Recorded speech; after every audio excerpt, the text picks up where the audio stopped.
안녕하세요. 또야사이언스입니다. 중학교 3학년 과학 2단원 두 번째 시간으로 오늘은 지구의 복사 평형에 대해 정리하겠습니다. 유튜브 하단에 더보기를 클릭하시면 필기 PDF 자료를 다운받을 수 있는 링크가 있습니다. 자료를 다운받아서 함께 필기하며 학습하시기 바랍니다. 자, 그럼 시작하겠습니다. 먼저 복사라는 것이 과학적으로 무엇인지 한번 그 개념을 이해하고 넘어가겠습니다. 모든 물체는 자신이 갖고 있는 온도만큼 에너지를 바깥으로 방출시키게 되거든요. 이때 방출되는 에너지를 우리는 복사 에너지라고 합니다. 여러분 주변에 있는 모든 물체들은 현재 복사 에너지를 방출시키고 있어요. 책상도, 의자도, 그리고 각종 필기구들도 자신이 갖고 있는 온도만큼의 에너지를 바깥으로 방출시키고 있습니다. 그러나 복사 에너지는 육안으로는 보이지가 않아요. 오른쪽 사진처럼 열화상 카메라를 이용해서 물체를 찍어보면 색깔이 다르게 그 물체가 갖고 있는 온도가 표시가 됩니다. 이렇게 서로 다른 색으로 표시된 것이 바로 그 물체가 방출하고 있는 복사 에너지다 라고 생각하시면 됩니다. 당연히 물체가 방출하는 복사 에너지의 양은 온도에 따라 다른데요. 온도가 높을수록 더 많은 복사 에너지를 방출하게 됩니다. 우리가 경험할 수 있는 우리 주변에 있는 물체들 중에 가장 많은 복사 에너지를 방출하는 것은 바로 태양입니다. 이것을 우리는 태양 복사 에너지라고 해요. 태양이 방출하는 복사 에너지입니다. 태양은 우주 공간으로 막대한 양의 에너지를 방출합니다. 그 중에 극히 일부만이 지구에 도달하게 되고 지구가 그 태양 복사 에너지를 흡수하면 지구 역시 특정 온도로 데워지게 되겠죠. 그러면 지구 또한 복사 에너지를 바깥으로 방출시키게 됩니다. 지구가 방출하는 복사 에너지를 우리는 지구 복사 에너지라고 해요. 태양 복사 에너지에 비해 지구 복사 에너지는 극히 미미한 값이겠으나 어쨌든 지구 역시 복사 에너지의 형태로 우주 공간으로 에너지를 방출한다. 이렇게 기억하시면 되겠습니다. 자, 다음으로는 복사 평형이라는 개념을 생각해 볼게요. 지구가 끊임없이 태양 복사 에너지를 받고 있음에도 불구하고 온도가 상승하지 않고 연평균 기온으로 따졌을 때 온도가 일정하게 유지가 됩니다.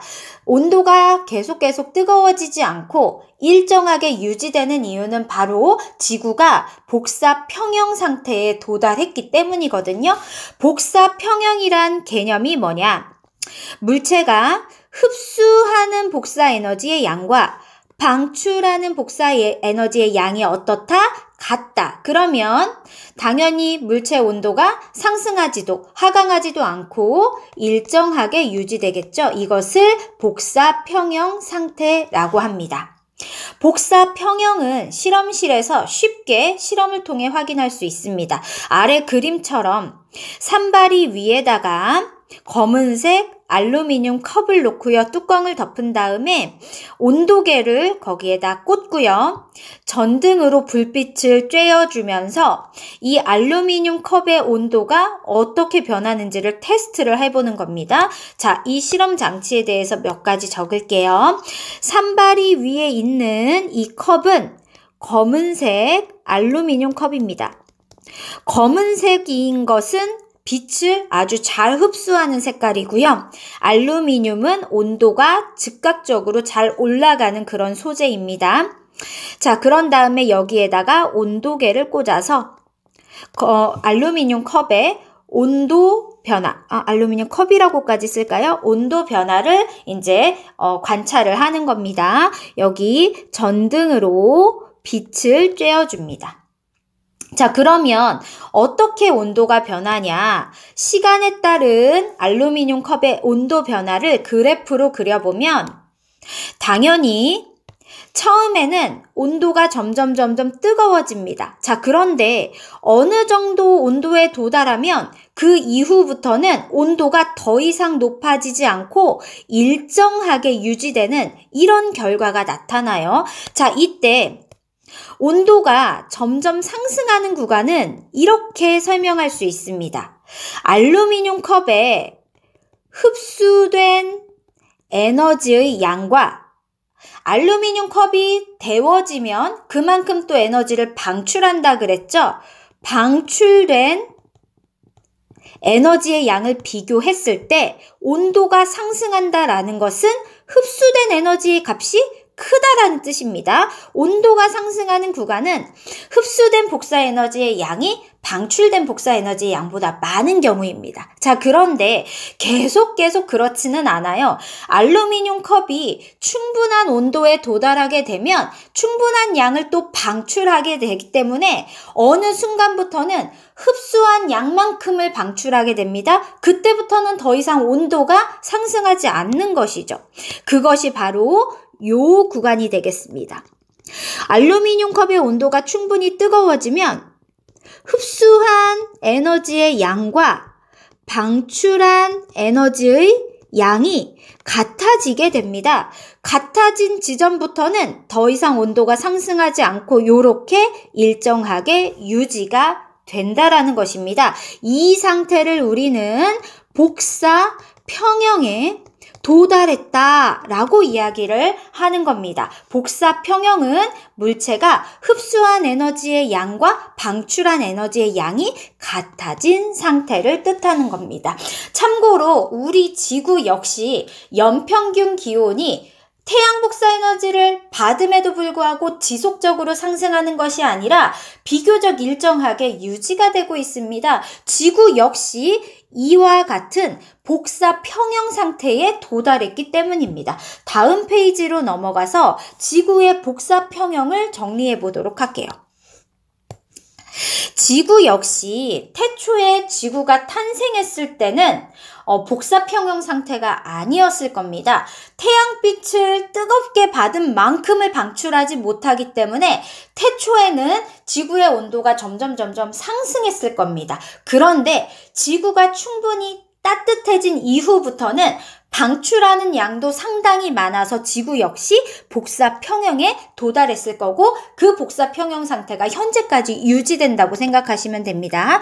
지구가 흡수하는 태양 복사 에너지의 양과 지구가 방출하는 지구 복사 에너지 양이 어떻다?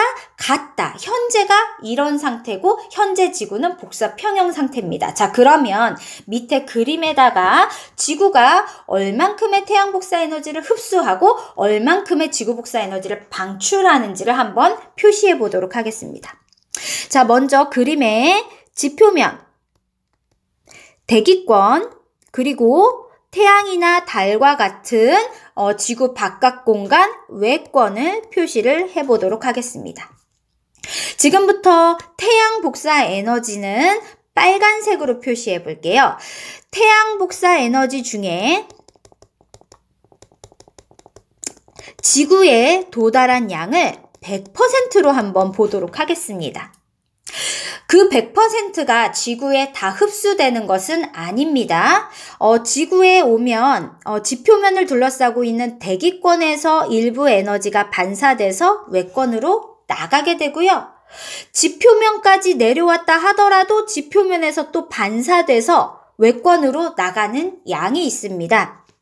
대기와 지표에서 반사되어 다시 우주 공간으로 나가는 양이 대략적으로 30%입니다. 100% 중에 30%는 반사돼요. 그럼 몇 %가 흡수됩니까? 70%가 흡수됩니다. 그중 20%는 대기에 흡수됩니다. 대기에 흡수되는 양은 20% 정도 되고요. 그리고 나머지 50%는 지표면에 흡수됩니다. 지표에 흡수되는 태양 복사 에너지 양은 50%가 됩니다. 자, 그래서 총 지구가 흡수한 태양 복사 에너지는 70%다. 요렇게 답하시면 됩니다. 자, 그러면 태양 복사 에너지 중에 대기에 흡수된 만큼 대기는 데워지겠죠? 지표에 흡수된 만큼 또 지표도 데워지겠죠? 그러면 데워진 만큼 대기도 지구 복사 에너지를 방출할 것이고 지표도 지구 복사 에너지를 방출할 것입니다. 지금부터 지구 복사 에너지는 파란색으로 써보도록 할게요. 자, 지표면이 데워진 만큼 지표에서 복사 에너지를 방출할 것입니다. 지표에서 방출한 복사 에너지 중에 일부는 바로 외권으로 빠져나갈 거고요. 대부분은 대기권에 흡수가 됩니다. 대기에 흡수가 됩니다. 그러면 이 대기는 태양 복사 에너지도 이미 흡수가 된 데 더해서 지표면으로부터 방출된 지구 복사 에너지도 흡수가 되니까 다시 한번 데워지게 되죠. 그러면 데워진 만큼 대기에서도 지구 복사 에너지를 방출시키게 되고 대기에서 방출한 지구 복사 에너지 중에 일부는 외권으로 나가지만 자, 중요한 거 대부분은 다시 지표면으로 흡수가 된다는 겁니다. 지표로 다시 흡수가 돼요. 그러면 지표면은 태양 복사 에너지에 의해서 데워진 것에 더해서 대기에서 방출된 지구 복사 에너지에 의해 한 번 더 이렇게 데워집니다. 그만큼 다시 지표면에서는 지구 복사 에너지를 방출하게 되는 것이죠. 어쨌든 간에 이런 식으로 지구 안에서 에너지가 돌다가 외권으로 방출되는 지구 복사 에너지, 외권으로 방출되는 지구 복사 에너지 양을 따져보면 70% 정도가 된다는 겁니다. 방출된 지구 복사 에너지 역시 70%예요. 이렇게 흡수된 태양 복사 에너지와 방출된 지구 복사 에너지 양이 같게 되죠. 그래서 지구 역시 복사 평형 상태이다. 이렇게 설명을 하는 겁니다. 자, 지구의 복사 평형까지 설명드렸어요. 자, 그런데 여기에서 중요한 사실 하나가 있습니다. 태양 복사 에너지가 지구로 흡수되고 지구 복사 에너지가 외권으로 방출되는 과정에서 자, 지표에서 방출된 게 대기로 한 번 더 흡수되고 대기에서 방출된 게 지표로 다시 흡수되는 요 과정이 반복적으로 나타나게 된다라는 겁니다. 그리고 요 과정 덕분에 우리 지구의 온도가 어느 정도 따뜻하게 유지될 수가 있다라는 겁니다. 이러한 과정이 지구에 보온 효과를 일으킨다는 겁니다. 누가 일으키는 거냐? 바로 이 대기가 일으키는 겁니다. 마치 여러분 추운 겨울에 비닐하우스 안에 들어가면 조금은 따뜻하죠. 그 이유가 땅에서 나온 에너지를 그 비닐하우스가 바깥으로 못 나가게 차단시키는 겁니다.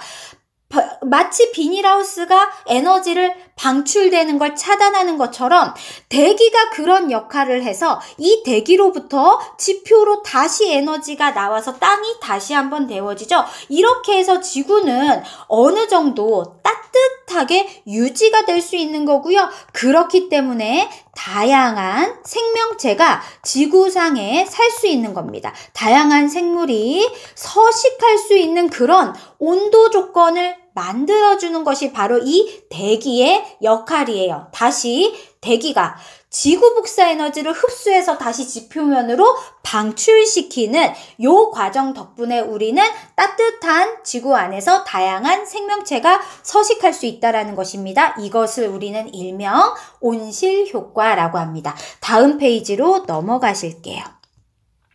앞에서 설명드렸던 것처럼 온실 효과는 대기가 지표에서 방출되는 지구 복사 에너지 일부를 흡수해요. 그런 다음에 그 흡수한 복사 에너지 일부를 다시 지표면으로 방출해서 지표를 한 번 더 데우게 된다는 거죠. 그러면서 지구의 평균 기온이 높게 유지됩니다. 이것을 우리는 온실 효과라 그래요. 자, 온실 효과를 일으키는 기체가 있습니다. 그것을 우리는 온실 기체라고 하는데 대표적인 온실 기체는 수증기, 그리고 메테인, 그리고 바로 이산화탄소입니다. 그래서 수증기, 메테인, 이산화탄소에 의해 일어나는 이 온실 효과는 지구상에 생명체가 서식하는데 아주 필수적인 효과다. 지구상에 대기권이 존재하고 대기권 안에 이러한 온실 기체들이 존재하기 때문에 온실 효과가 일어나서 덕분에 우리와 같은 생명체가 살 수 있는 겁니다. 자, 그런데 오늘날 이 온실 효과가 너무 극심하게 일어나는 것이 환경을 파괴시키는 환경 문제가 되고 있습니다. 지구의 평균 기온이 점점 상승하고 있습니다. 이것을 우리는 일명 뭐라고 하냐? 지구 온난화라고 합니다.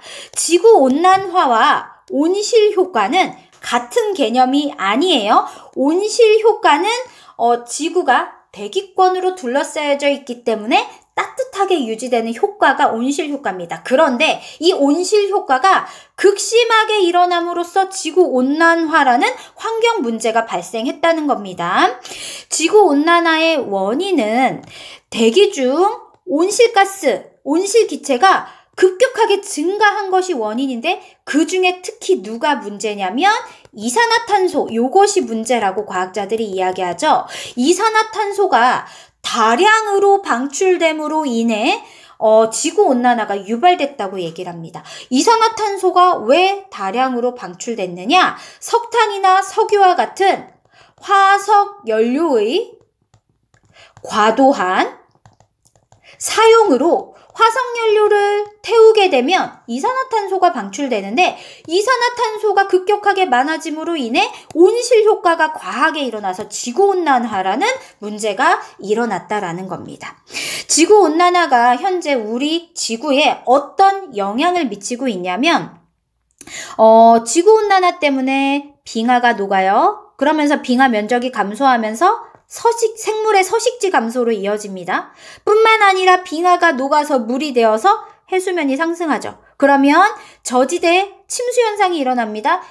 몇십 년 안에 우리 한반도 중에서 이제 부산이 바다에 침수될 것이라고 예측하는 기상학자들도 있습니다. 자, 뿐만 아니라 요즘에 벌써 이런 문제가 나타나고 있죠. 기온이 급격하게 상승한다든지 폭염이나 폭우, 비가 막 온다든지 아니면 예상치 못한 한파, 폭설이 내린다든지 홍수나 가뭄이 아주 극심하게 나타나는 등과 같은 기상 이변 현상이 지구 곳곳에서 나타나고 있고요.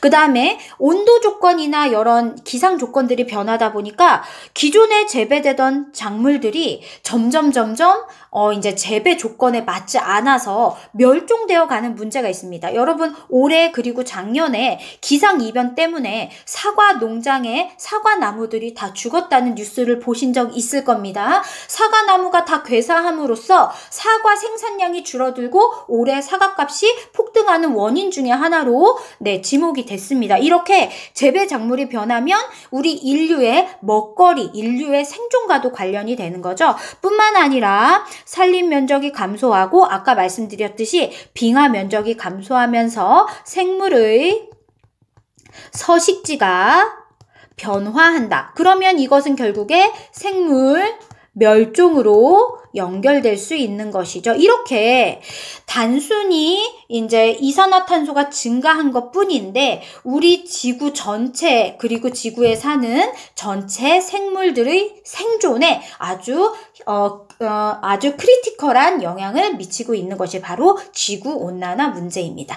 자, 오늘 수업 영상은 이것으로 마치도록 할 거고요. 우리 고생하셨고 다음 영상에서 만나도록 할게요.